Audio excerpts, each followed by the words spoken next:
Reporte 100. En este espacio, como siempre que nos toca coincidir, al maestro, al distinguido economista Marco Antonio Córdoba. Ya lo tenemos en la línea, Marco Antonio. Y fíjese que es posible que usted se haya percatado, haya leído, haya escuchado por ahí, le haya llegado algún mensajito de WhatsApp o haya destacado en alguna red social la noticia de que el agua ya está cotizando en Wall Street. Es decir, los inversionistas podrán empezar a negociar con el agua en una de las entidades más grandes territorial y económica, y yo me atrevo a decir también, ¿por qué no políticamente hablando, de Estados Unidos, como es California? Marco Antonio, maestro, gusto en saludarlo, buenos días. Buen día, Jesús, buen día, Katy. Muchas gracias por la invitación. Lo que nos faltaba, ¿no? A ver, platíquenos, ¿cómo está este asunto de que el agua va a empezar a cotizar en Wall Street? Bien, Jesús. Mira, para poner un poquito de contexto, ¿no? En Wall Street son mercados financieros, sí. Ahí cotizan acciones, que son las que emiten las empresas, se compran, se venden, emiten, también se intercambian bonos, que son emitidos también por empresas, por gobierno federal para obtener financiamiento, y otro de los instrumentos que ahí se cotizan son los derivados financieros, los cuales permiten administrar el riesgo de las empresas, de los gobiernos. Sí, dentro de estos derivados financieros están los contratos de futuro, las opciones, los contratos a plazo y las permutas financieras. Lo que se anunció, Jesús, en días pasados fue que va a empezar a cotizarse el agua, pero con contratos, con coberturas a través de contratos de futuros. ¿Sí? Serían como agricultores en California, por ejemplo. Así es, ¿no? Entonces, va a empezar a cotizarse en contratos a futuros.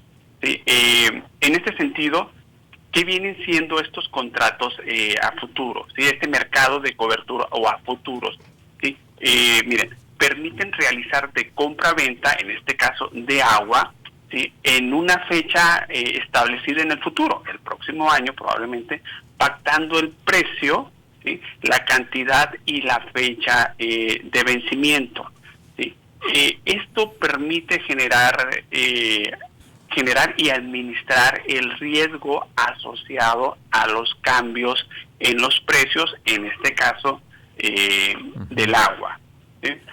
Esa sería la forma en que estaría cotizando el agua en Wall Street. Y se los platico con un ejemplo. ¿Sí? Se los voy a platicar. Sí, para que nos quede más claro. Claro que sí.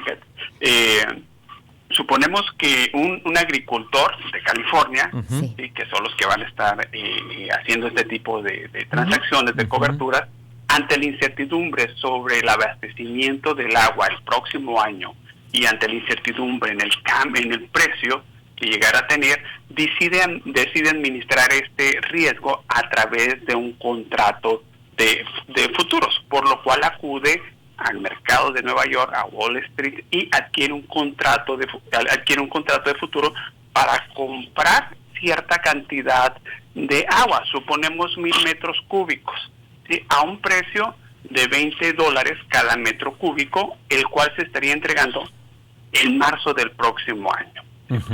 Suponemos, ya transcurren los meses, ya estamos en marzo del 2021, ya se venció el contrato, y en este caso el agricultor pues ya ejerce ese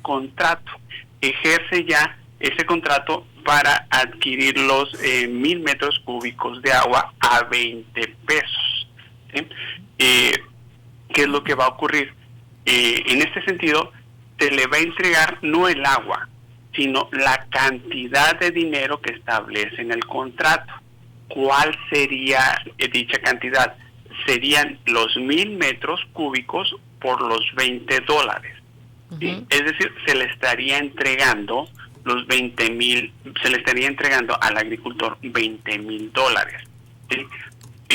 Y con esto el agricultor, si hay sequía en California, con esos $20,000 que les estaría entregando, ¿sí? Por la cobertura que realizó, pues puede hacer frente, ¿sí? A las contingencias económicas y financieras por no tener agua, ¿no?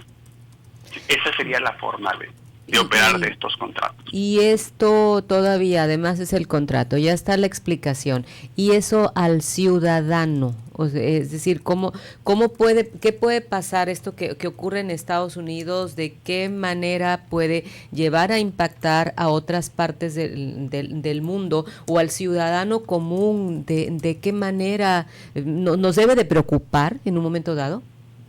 Pues tiene varios aspectos positivos, tiene críticas también estos mecanismos, Katy. Sí. Entre los aspectos positivos que se destacan es que este tipo de contratos permite a las empresas poder planear, disminuir los riesgos y disminuir los costos, y por lo tanto los precios los precios de los productos o de los bienes que las empresas estén produciendo, pues no se vean afectados, ¿sí? Entonces esto permite realizar esa planeación y que los costos no se vean afectados. Y esto lo vemos aquí con el petróleo en México. México adquiere coberturas de manera anual. Este año recibió $2.500 millones por la cobertura del precio del petróleo, porque disminuyó, ¿sí?, el precio del petróleo. Entonces ahí el gobierno federal, Pemex, se cubrió ante una caída. Bueno, es algo similar, ¿sí? Permite entonces planear. También se prevé gestionar mejor que se va a gestionar mejor el agua, ya que se podría tener un precio de referencia a nivel internacional en el mercado del agua, ¿no? Entonces esto sería importante, que se tenga ese precio internacional. Ahorita no se tiene. Sabemos, por ejemplo, que el precio internacional del petróleo oscila en los $43 el barril, el precio del oro, del cobre, pero no sabemos el precio del agua. Y esto sería bueno en el sentido de que actualmente hay transacciones, incluso aquí en México a nivel mundial, donde se intercambian los derechos del agua, ¿sí? Y muchas veces los agricultores, los ejidatarios reciben un precio mucho menor por ese derecho del agua, ¿no? Entonces, ¿por qué? Porque no tienen conocimiento. Maestro Marco Antonio Córdoba, y aprovechando ahora sí que tenemos su presencia aquí, y en temas, digamos que más cercanos, a nosotros, más cercanos al trabajador mexicano. El día de ayer el Senado aprueba una reforma a la Ley Federal del Trabajo que establece la revisión anual al salario mínimo en México, que esta debe derivar en incremento superior a la tasa de inflación. Explíquenos, por favor, y cómo la ve. Ok. Lo que se aprobó el día de ayer es que el salario mínimo, así dice textualmente, nunca debe de estar por debajo de la inflación. Es decir, y si la inflación este año va a ser del 4%, el incremento del salario mínimo debe de ser por lo menos el 4%, ¿sí? Nunca, así dice textualmente, nunca debe de ser por debajo, ¿sí? Es lo que se establece, ¿sí? Y en términos financieros, bueno, lo ideal, ¿sí?, es que los incrementos salariales siempre sean por lo menos iguales o que estén por encima de la inflación. Esa es la situación, estas son las condiciones, ¿no? Las condiciones ideales cuando se dan este proceso de negociación. Sin embargo, Jesús, debe de haber cierta flexibilidad, ¿sí? Y en el caso, al poner ahí la palabra nunca, se le quita esa flexibilidad al proceso de negociación.